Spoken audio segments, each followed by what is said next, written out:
ছেলেটির 18 বছর বয়সটা হওয়ার কথা ছিল স্বপ্ন ছোঁয়ার, হাতে থাকার কথা ছিল কলেজের নতুন বই, আর চোখে নিউরোসার্জন হওয়ার রঙিন স্বপ্ন।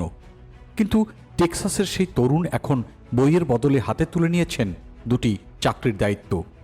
তার ডায়েরিতে এখন সেমিস্টার প্ল্যানের বদলে লেখা বোনকে পাঠানো ওষুধের হিসাব আর ঘর ভাড়ার রসিদ। গত মঙ্গলবার যুক্তরাষ্ট্রের কংগ্রেসের বার্ষিক ভাষণ স্টেট অব দ্য ইউনিয়নে দর্শক সারিতে বসা এই তরুণের বিষণ্ণ মুখটি নজর কেড়েছে বিশ্ব বিবেকের। নিউ ইয়র্কের কংগ্রেসম্যান আদ্রিয়ানো এ স্প্যাতে আমন্ত্রণে তিনি সেখানে এসেছিলেন, এক নাগরিক হিসেবে নয়, বরং এক বিপন্ন পরিবারের প্রতিনিধি হয়ে। তার গল্পটা শুরু হয় 2025 সালের 3রা ফেব্রুয়ারি। টেক্সাসের এক ইমিগ্রেশন চেকপোস্টে থেমে যায় একটি পরিবারের হাসি।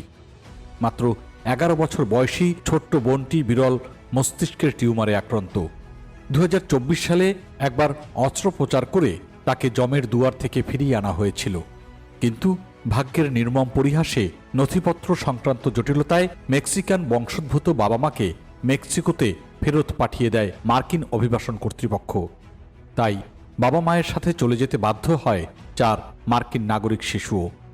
কিন্তু মেক্সিকোর প্রতিকূল পরিবেশে থমকে গেছে মেয়েটির উন্নত চিকিৎসা। যে জীবন রক্ষা পেয়েছিল আমেরিকার মাটিতে, তা এখন বিদেশের মাটিতে ধুঁকছে বিশেষজ্ঞ চিকিৎসকের অভাবে। পরিবারের বড় সন্তান হিসেবে 18 বছরের সেই তরুণ টেক্সাসের খালি বাড়িতে রয়ে গেছেন একা। নিজের পড়ার খরচ জমিয়ে প্রতি 2 সপ্তাহে বোনকে পাঠাচ্ছেন জীবন রক্ষাকারী ওষুধ।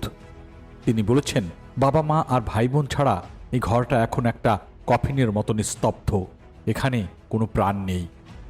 তার একমাত্র চাওয়া মানবিক প্যারোল, যাতে অন্তত চিকিৎসার খাতিরে তার বাবা মা সাময়িকভাবে যুক্তরাষ্ট্রে ফেরার অনুমতি পান।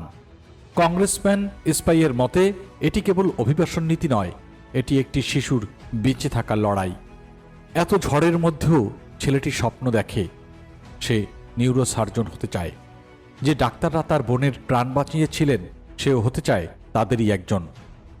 প্রেসিডেন্ট ডোনাল্ড ট্রাম্পের দীর্ঘ 1 ঘন্টা 48 মিনিটের ভাষণে যখন আমেরিকার স্বর্ণযুগের জয়গান গাওয়া হচ্ছিল, তখন দর্শক সারিতে বসে থাকা এই তরুণ হয়তো মনে মনে খুঁজছিলেন সেই স্বর্ণযুগের ভাগিদার তার অসুস্থ বোনটি কবে হবে।